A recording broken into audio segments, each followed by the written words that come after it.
তো hey guys, welcome back to my channel. তোমরা কেমন আছো? আশা করছি তোমরা সকলে ভালো আছো। আমিও কিন্তু বেশ ভালো আছি। তো দেখো, আজকে হচ্ছে মকর সংক্রান্তি, মানে পৌষ মাসের শেষ দিন। তো পৌষ মাসের শেষ দিন মানেই কিন্তু পৌষ পার্বণ আর পিঠেপুলির পাহাড়। তো সকাল সকাল ঘুম থেকে উঠে দেখো কতগুলো কাজ করেছি, অনেক কাজ করেছি আসলে সকাল থেকে ঘুম থেকে উঠে। আর এই দেখো উঠোনটাকে পুরোটা মুছে দিয়েছি, স্নান করেছি, পুজো করেছি, যত রকমের কাজ ছিল সকাল থেকে সব করে ফেলে দেখো এখানে ভাতও বসিয়ে দিয়েছি। আর দেখো এখানে চা করে খেয়েছি, সেটাও পাশে রাখা আছে, এখনও মাজেনি। আর এখানে ভাতটা বসিয়ে দিয়েছি।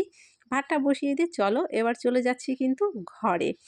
আর ঘুম থেকে উঠেই বিছানাটা গুছিয়ে ফেলেছিলাম, কিন্তু তারপরে দেখো এখানে আমার বিছানার উপরে ব্ল্যাঙ্কেটটা অগোছালো হয়ে পড়ে আছে। মানে মেয়ে ব্ল্যাঙ্কেটটা গায়ে ঢাকা দিয়ে আর কি শুয়েছিল। তো ভাবলাম ব্ল্যাঙ্কেটটাকে এখন গুছিয়ে বিছানাটাকে পরিষ্কার করে দিই। যদিও বিছানাটা সকালবেলা একদমই পরিষ্কার করে দিয়েছিলাম, শুধুমাত্র ব্ল্যাঙ্কেটটাই কিন্তু এখানটায় আছে। তো সেটাকেও দেখো উঠিয়ে, বালিশটাকে উঠিয়ে দিলাম। তারপরে বিছানার চাদরটাকে একটু টেনে টুনে ঠিকঠাক করে দিলাম। তো তারপরে কিন্তু দেখো আরও অনেক কাজ আছে, আর সেই কাজগুলোও করে নেব। আর তোমাদের সকলকে কিন্তু জানাই শুভ মকর সংক্রান্তি। আশা করি সকলেই আজকের দিনে খুব খুব খুব ভালো থাকবে আর পিঠেপুলি খুবই এনজয় করবে। তারপরে দেখো, আমরা হিন্দু ঘরের বউ, আমাদের কিন্তু এই কাজগুলো না করলে চলেই না। মানে বিশেষ করে যেই উৎসবে যেটা করতে হয়। তো এখানে বসে একটু আলপনা দিচ্ছিলাম। তো আলপনা আমি যদিও খুব একটা ভালো দিতে পারি না, তবে যতটুকু পারি ততটুকুই কিন্তু চেষ্টা করি দিতে।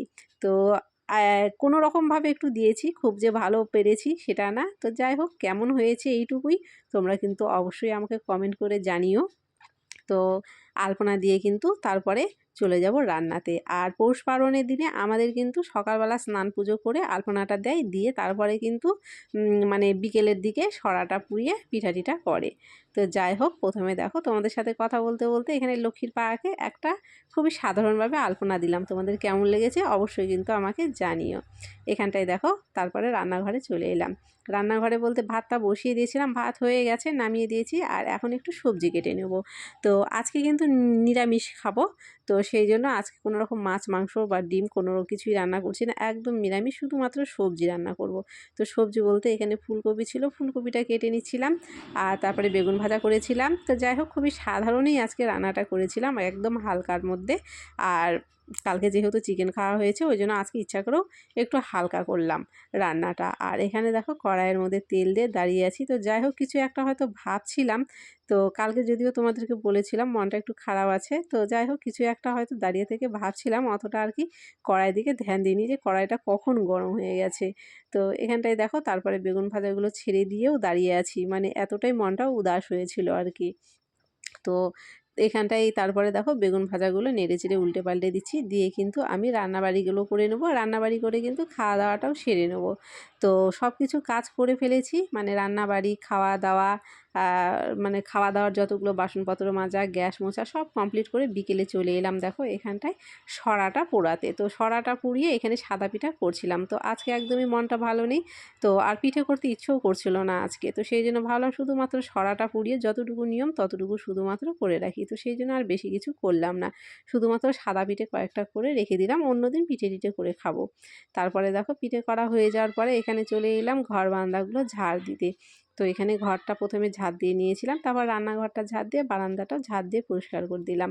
দেওয়ার পরে কিন্তু দেখো এখানে চলে গেলাম উঠোন ঝাড় দিতে। এবার দেখো যেহেতু একটু হাওয়া হয়েছে আর উঠোনের উপরে গাছ, কতগুলো পাতা পড়ে উঠোনটা কতটা পরিমাণে নোংরা কিন্তু ওখানটায় হয়েছিল। আর সকালে যে আলপনাগুলো দিয়েছিলাম দেখো আলপনাগুলো রোদ পেয়ে শুকিয়ে একদম ফটফটে সাদা হয়ে গেছে, আর দেখতে খুবই ভালো লাগছিল সাদা হয়ে যাওয়ার পরে।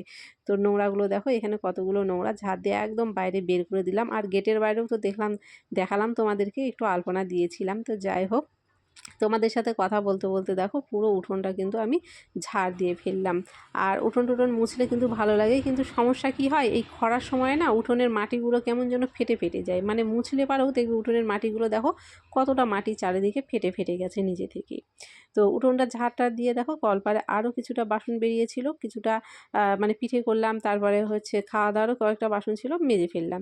তো যাই হোক, অবশ্যই ছোট করে করা ভিডিওটা তোমাদের কেমন লেগেছে অবশ্যই কমেন্ট করো, ভালো লাগলে অবশ্যই একটা লাইক করে দিও, আর আমার চ্যানেলে নতুন হয়ে থাকলে অবশ্যই চ্যানেলটিকে সাবস্ক্রাইব করে দিয়ে আমাকে আমার পাশে থেকে আমাকে সাপোর্ট করো। আর আমার ভিডিওগুলো তোমাদের কেমন লাগে অবশ্যই কিন্তু কমেন্ট করে আমাকে জানিও।